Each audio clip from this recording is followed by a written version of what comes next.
Philadelphia's mob history isn't remembered for flashy shootouts or Hollywood-style swagger. It's remembered for bodies, quiet murders, public executions, and a level of internal violence so intense it earned the city a reputation as one of the bloodiest mafia territories in America. The Philly mob didn't kill for spectacle. They killed to settle scores, send messages, and reset power. The real question isn't how many murders happened. It's why so many of them were ordered by the same organization, often against its own members. For decades, the center of this violence was the Philadelphia crime family, an organization smaller than New York's Five Families, but far more volatile. Where other mafia families emphasized stability and long-term profit, Philadelphia became defined by paranoia, succession wars, and leaders who ruled through fear rather than consensus. Everything begins with Angelo Bruno. Bruno led the Philly mob from the late 1950s through the 1970s and ran it like a quiet corporation. He avoided unnecessary violence, preferred negotiation over confrontation, and kept the family profitable through gambling, loan sharking, and rackets that stayed below federal radar. Under Bruno, murders were rare, and that restraint kept the family stable. But restraint also bred resentment. Bruno's refusal to aggressively expand into narcotics angered ambitious underlings who saw cocaine and heroin as the future.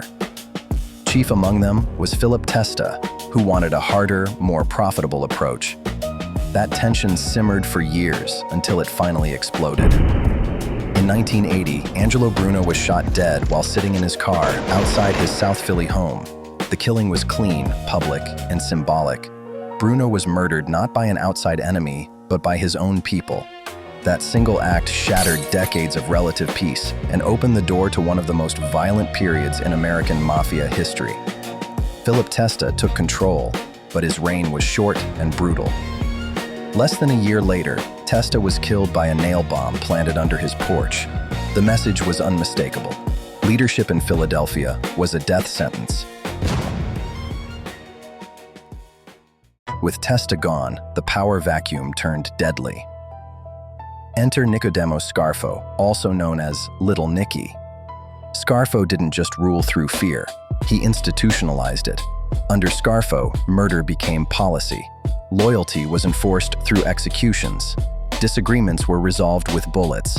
Scarfo's reign in the 1980s is often described as one of the most violent in mafia history. He ordered dozens of murders, many of them against his own family members. Associates disappeared. Capos were eliminated. Entire crews were wiped out based on suspicion alone. One of the most infamous killings involved Salvatore Testa, the son of Philip Testa. Salvatore was young, respected, and popular, and that made him dangerous in Scarfo's eyes.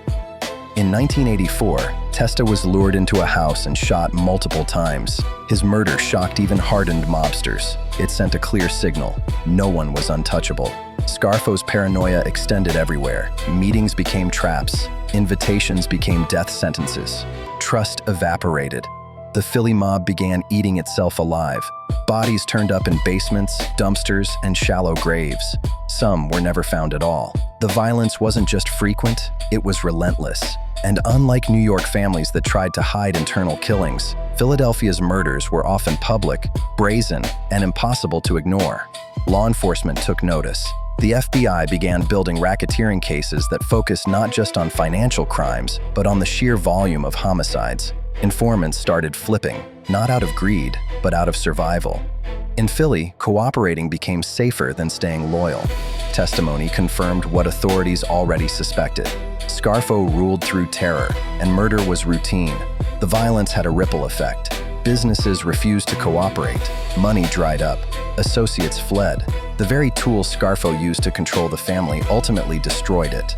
By the late 1980s, federal prosecutors struck. Scarfo was convicted under the RICO Act and sentenced to decades in prison.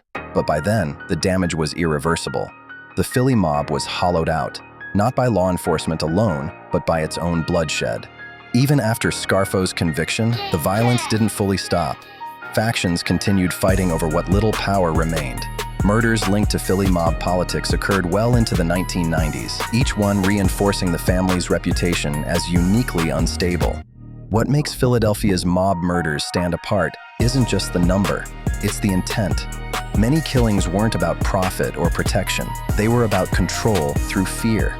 Leaders who felt insecure eliminated anyone who might challenge them, creating cycles of retaliation and betrayal that never stabilized. Compared to New York, where bosses often ruled for decades, Philadelphia chewed through leaders rapidly. Bosses died, underbosses died, rising stars died. Survival required either invisibility or betrayal. The human cost was enormous. Families lost sons, fathers, brothers, often without explanations.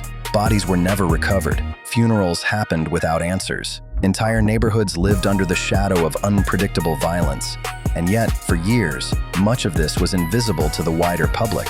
There were no blockbuster movies, no romanticized legends, just court transcripts, FBI files, and gravestones. The Philly mob's history challenges a popular myth about organized crime, that it's disciplined and rational. In Philadelphia, it wasn't. It was emotional, reactive, and self-destructive. Power was hoarded, not shared. Violence replaced strategy. Today, the Philadelphia crime family still technically exists, but it's a shadow of its former self. The era of constant murders is over, not because of reform, but because there's no one left to fight over. The legacy of Philly mob murders is a warning. When fear becomes the primary tool of leadership, organizations collapse from within. Violence may secure power temporarily, but it guarantees instability. For OC Street Files, Philadelphia's mob story isn't about glamour, it's about consequence. It's about what happens when loyalty is enforced at gunpoint and ambition is met with execution. And the final question lingers. If the Mafia, an organization built on secrecy, rules, and hierarchy, couldn't survive unchecked internal violence, what chance does any criminal enterprise have when fear replaces trust? In Philadelphia, the mob didn't fall to the government first. It bled itself dry.